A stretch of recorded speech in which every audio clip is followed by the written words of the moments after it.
दर्शक हो नमस्कार. वेधकमध्ये स्वागत आहे. मी प्रशांत आराध्य. एक ताजी घडामोड अशी आहे की मनसे नेते दिलीप धोत्रे यांचा काही दिवसापूर्वी पुणे मुंबई हायवेवर अपघात झाला होता त्यांच्या वाहनाला, आणि यामध्ये ते जबर जखमी झाले होते. त्यांच्यावर पुण्यामध्ये उपचार करण्यात आले आणि आता ते पंढरपूरला त्यांच्या निवासस्थानी परतले आहेत.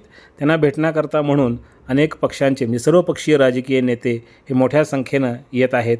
कालच पालकमंत्री जयकुमार गोरे यांनी दिलीप धोत्रे यांची भेट घेतली होती. तर आज राष्ट्रवादी काँग्रेस पक्षाचे बडे नेते आणि राज्याचे कृषी मंत्री दत्तात्रय मामा भरणे हे सुद्धा त्यांच्या निवासस्थानी पंढरपूरला आले आणि त्यांनी दिलीप धोत्रे यांच्या तब्येतीची चौकशी केली आणि लवकर बरे व्हा अशा शुभेच्छा दिल्या. मनसे नेते हे सर्व पक्षीय नेत्यांमध्ये त्यांचे चांगले संबंध आहेत. अजातशत्रू व्यक्ती म्हणून त्यांच्याकडे पाहिलं जातं आणि सर्वच राजकीय पक्षांबरोबर त्यांचे संबंध चांगले आहेत.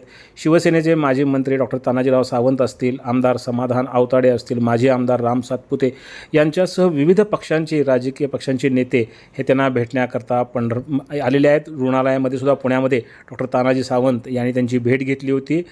याचबरोबर आमदार अभिजित पाटील असतील किंवा पंढरपूरचे सर्व नेते हे सतत दिलीप धोत्रे यांच्या संपर्कामध्ये आहेत.